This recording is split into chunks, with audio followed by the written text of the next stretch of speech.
वो भी कहेंगे जीत रहे हैं, लेकिन ये जनता फैसला करेगी, न कि उलमाए दीन इसके सर्टिफिकेट देंगे। वैसे उलमाओं से हमारी कौम से गुजारिश है कि सतर्क रहे, और वैसे उलमा जो वोट मांगने जाते हैं उसको 4 जूता मार करके भगाए कि जाओ मस्जिद की इमामत करो, बच्चों को पढ़ाओ और दीन फैलाओ, न कि गंदगी फैलाओ।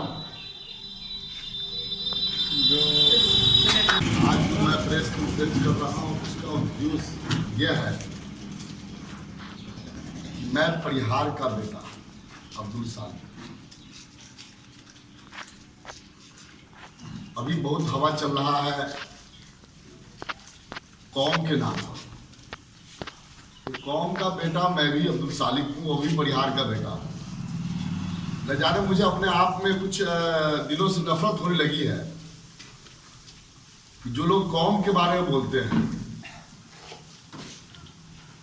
तो हमको नहीं लगता है कि मेरे इतना सर्टिफिकेट इस परिहार प्रखंड में किसी कौम के बेटा के पास होगा, क्योंकि हमने वो काम अपने कौम के लिए किया है।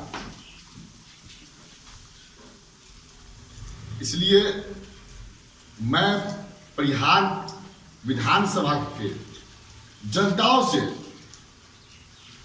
से मैं ये अपील करना चाहता हूं कि मैं मोहम्मद सालिक अब्दुल सालिक जो जनता कांग्रेस के उम्मीदवार हूं, जो मेरा चुनावी निशान है गन्ना किसान छाप जो 4 नंबर पे है, कौम के नाते मुझे वोट करें और मुझे मजबूत करें।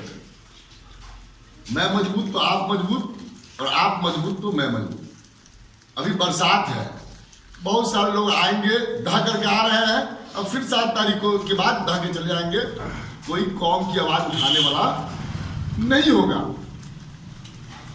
परिहार की आवामों से गुजारिश मैं करना चाहता हूं कि कौम का बेटा हूं, हमें वोट करें 7 तारीख को। मैं ये पूछना चाह रहा हूँ कि आप पहले कौम के बेटा हैं, लेकिन ये आप लोगों पे आरोप लगता है कि आप बीजेपी से पैसा लेकर चुनाव लड़ते हैं। सबसे पहली बात तो ये फर्ज साहब समझ लीजिए कि बीजेपी से अगर मैं पैसा लिया होता तो आज वो लोग मेरे साथ होते जो मेरे साथ नहीं है। आज वो लोग मेरे साथ होते जो मेरे साथ नहीं है, क्योंकि मेरे पास पैसा नहीं है। हाँ, मेरे पास एक निशान जरूर है, जो मैं परिहार का बेटा हूं और इस कौम का बेटा हूं, जो सर्टिफिकेट लेकर बवा रहा हूं पूरे विधानसभा में कि मुझे पसंद कीजिए, मुझे कबूल कीजिए, फिर मैं आपका काम करूंगा, आपके बीच रहूंगा। आप मैं चुनाव जीतूं या ना जीतूं। तो क्या लगता है कि आपको लोग कबूल नहीं कर रहे हैं? ना, आपकी दुआओं से लोग दुआ देते हैं, लेकिन कुछ रहनुमा जो बनते कौम के बरगलाने का काम कर रहा है जनता को। लेकिन जनता के बीच में जाता हूं तो दुआ भी देते हैं, और लोग चर्चा में है। अभी 7 तारीख को वोट है, अब मुझे यकीन है यहाँ की जनताओं से, यहाँ के वोटरों से, खास करके मेरे कौमों से, कि मुझे वोट करेंगे। तो क्या लगता है कि कौम आपके साथ देगी आपको? बिल्कुल बिल्कुल, कौम मुझे साथ देगी, ये मैं यकीन रखता हूँ। मैं ये जानना चाह रहा हूँ कि चुनाव लड़ने का आपका मकसद क्या है? चुनाव ये मकसद है कि मैं परिहार का हूँ, या ये मकसद है कि मैं कौम की रहनुमाई करूँ, जो काम है वो करूँ, जो पिछड़ा वर्ग है उसकी सहायता? आपने 2 मकसद पूछा मुझसे, चुनाव लड़ने का उद्देश्य क्या है, मैं परिहार का हूँ या कौम का की रहनुमाई करना चाहता हूँ।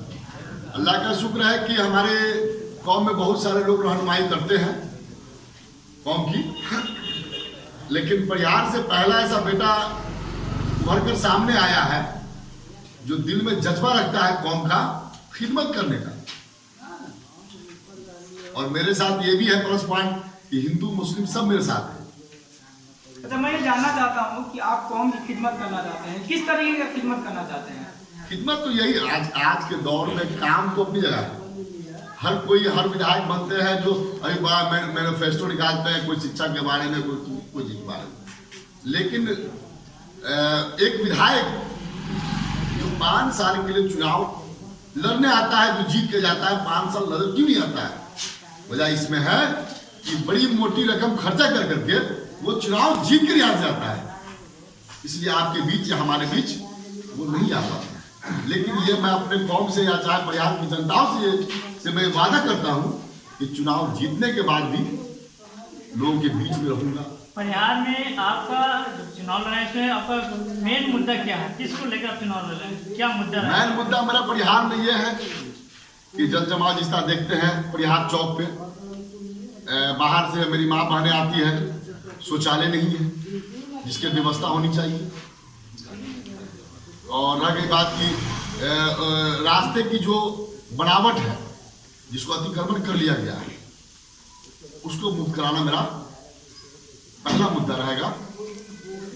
और चुनाव जीतने के बाद ये तो मैं भाइयों मीडिया के जरिए अपनी जनताओं से या परिहार के लोगों से ये मैं बता दूं कि 5 साल चुनाव जीतने के बाद भी रहूंगा और 5 साल चुनाव हारने के बाद भी रहूंगा। लेकिन जो लोग चुनाव हार के भी भाग जाते हैं, यहाँ से नजर नहीं आते हैं, ऐसे लोगों से सावधान रहने की जरूरत है हमारे जनताओं को या हमारी कौम को। आप बात बात पे कौम की बात करते हैं, ऐसा नहीं आपको नहीं लगता कि कौम नहीं सभी को साथ में लेकर चलनी चाहिए? अभी एक सामने अभी कौम का ही ज्यादा पूरे विधानसभा चुनाव में कौम का ही मुद्दा आ रहा है। हमारी कौम इकट्ठा क्यों नहीं हुई? तो आपकी दुआओं से 90% जो जनता है वो मेरे साथ है, जो वोटर है। 10% जो आज के दौर में जिसको बोलते हैं पैकेज पे काम करने वाले लोग, वो मेरे साथ नहीं है। इसलिए वो लोग भी कौम की बात करते हैं तो मैं भी कौम की बात आज कर रहा हूँ। आप यहाँ चुनाव लड़ रहे हैं, आप किस लीडर हैं, किन के नेता हैं आप?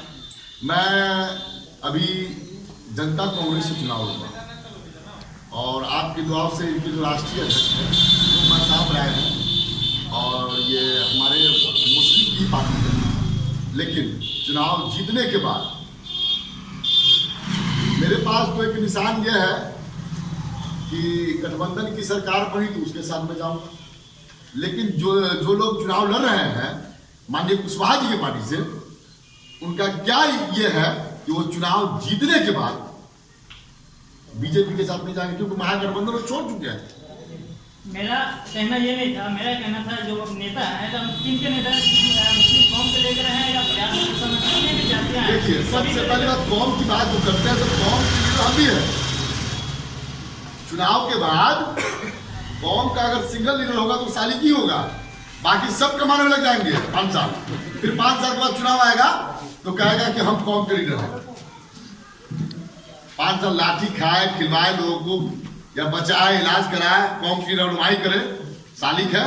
और 5 साल में आज चुनाव लड़ने हम आए हैं तो कहता है कि ना होगा पैसे नहीं है, तो इसका फैसला जनता करेगी।